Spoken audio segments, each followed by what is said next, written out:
Les enviamos un atento saludo y nuestro agradecimiento por estar con nosotros. Soy el maestro Juan Gualberto Salazar Rosado y el propósito de difundir estos tutoriales es contribuir a la reconstrucción de los procesos educativos que deben darse después de estar transitando por esta contingencia sanitaria. En este cuarto tutorial para docentes de todos los niveles escolares abordaremos un tema interesante: percepciones y actitudes en el aula. Analizaremos los ambientes en el salón de clases, cómo influye que exista armonía y cómo podemos tener por esta razón mejores resultados. Empecemos.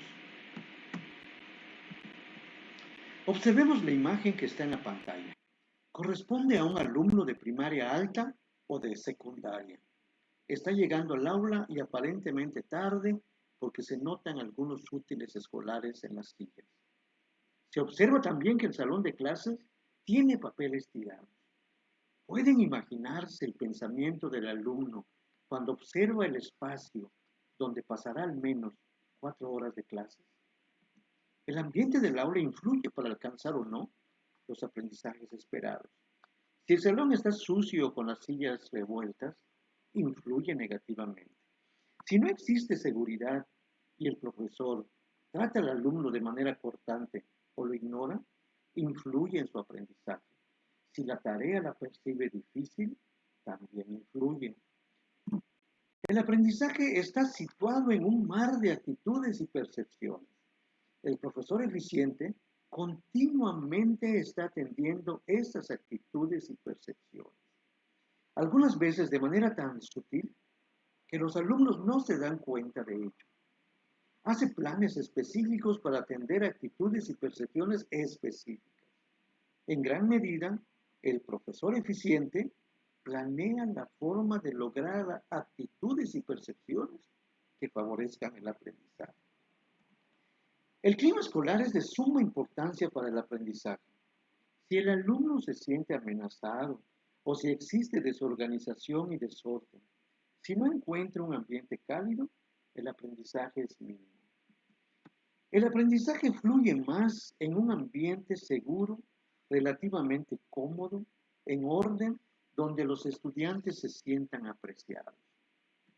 Veamos algunas técnicas y estrategias para incrementar las actitudes y percepciones eficientes relativas a seguridad, comodidad, orden y tono afectivo.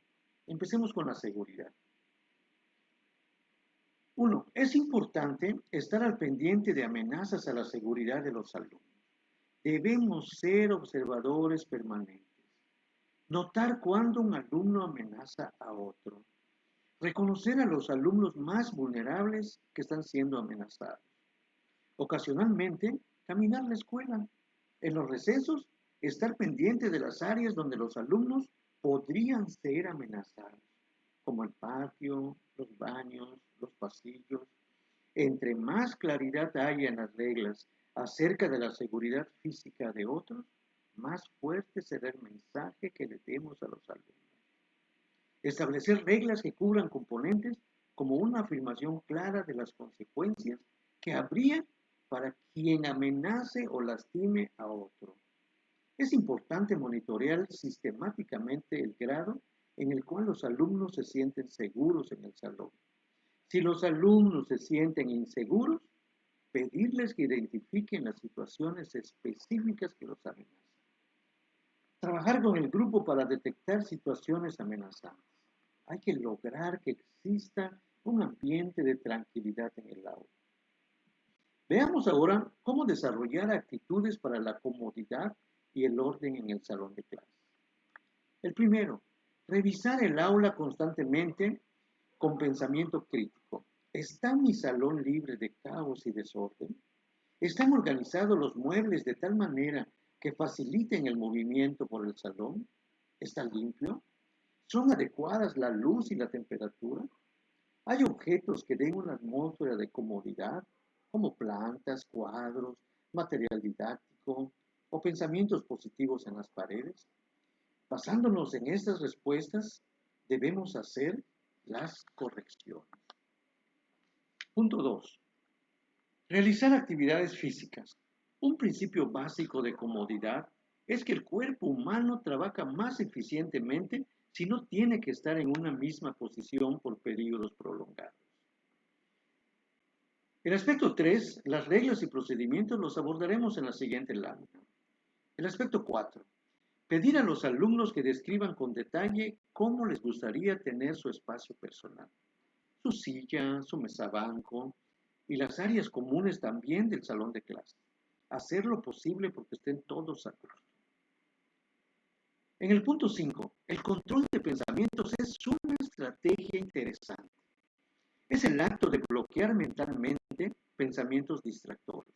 Por ejemplo, si tienes hambre antes del almuerzo, en lugar de pensar en ello, conscientemente podrías elegir no pensar en el hambre. Una vez que los alumnos comprendan el concepto, pueden practicar identificando pensamientos que les incomodan, como, como cuando hace demasiado calor, estoy cansado, tengo hambre. Estos pensamientos pueden ser identificados antes de la clase. Luego, durante la clase, se preguntará periódicamente a los alumnos qué tanto están logrando el control de su pensamiento. Veamos ahora el aspecto 3 de la lámina anterior, establecer reglas y procedimientos. Cuando estas reglas están bien articuladas, son una manera poderosa de transmitir a los alumnos un sentido de orden. Algunas áreas para las cuales se pueden especificar reglas y procedimientos se enlistan en el cuadro que tienen en la pantalla, como un ejemplo de lo que puede considerarse. Los alumnos deben participar en la construcción del reglamento del aula. Cuando ya lo tengan listos y adecuados, el profesor de grupo en educación primaria o el asesor en secundaria comunica las reglas y procedimientos explicando su lógica, dando a los alumnos una lista o poniéndola en la pared o modelando su uso. Explica cuándo se aplican y cómo pueden variar en diferentes contextos. Explica la razón de las excepciones. Cuando retroalimenta, explica cómo las reglas contribuyen a su éxito y al de los demás. Implementa las reglas y procedimientos rápidamente, con equidad y de manera consistente. Un reglamento de aula.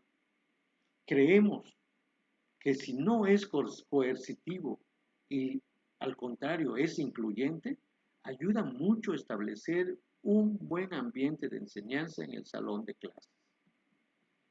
Veamos el desarrollo del tono afectivo. Los niveles de energía de los maestros tienen un profundo efecto en el nivel de energía de sus alumnos.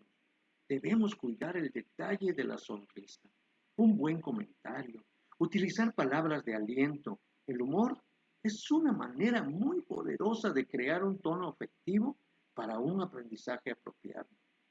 Disfrutar con los alumnos los momentos agradables. Involucrarlos mediante pequeños grupos o equipos, haciéndolos responsables de mantener el tono afectivo en determinados momentos.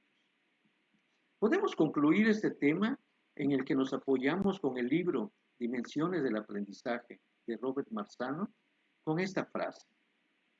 El ambiente en el aula es un factor decisivo para transitar durante un curso escolar con motivación y disposición a realizar las actividades.